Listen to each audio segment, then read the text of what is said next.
on the most exciting thoroughfare I know. Grant Avenue, San Francisco, California, USA, looks down from Chinatown over a foggy bay. Not seen the film before.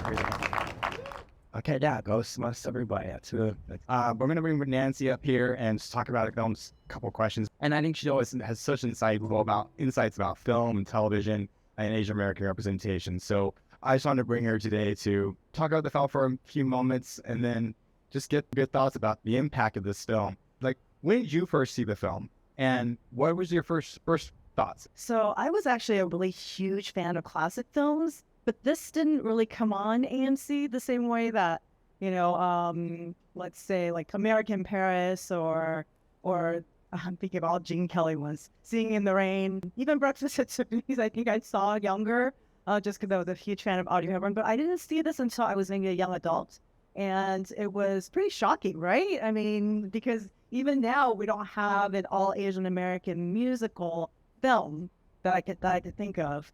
And this was made in the 60s, and it was based on a Broadway play musical that was Rodgers and Hammerstein. It was actually, if you didn't know, was based on a book by an Asian American, so C.Y. Lee. So similar to Joy Luck Club was based on a film by Amy Tan, and Crazy Rich Asians by Kevin Kwan. This was actually, the source material was actually by an Asian American, even though obviously, I think the screenwriters, it's Rodgers and Hammerstein, you can see there were a lot of stereotypes, a lot of cringy stereotypes, but at the same time, I think it tried to get at generational differences and cultural hybridity, right, between Asian and Western. I mean, I wouldn't delineate those so clearly now, but back then it was kind of like American versus Asian. But there were some things that resonated, right? I think folks thought that, that people laughed at just the father and then the younger son. I think you posted, he's actually Filipino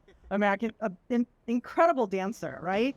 Just so talented. And just seeing, I think, when I was younger, I loved G. Kelly and Fred Astaire, and I just, I didn't think that Asians danced like that because I never saw them in these movies, and now seeing them, it's just like they're amazing. Yeah, I think the one thing I really love about this movie is because the storyline is so Asian American, is that story based on a book by an Asian American. You can like feel that it wasn't fully stereotyped. Like you feel the underlyings of what the storyline was. I think that's a big difference here.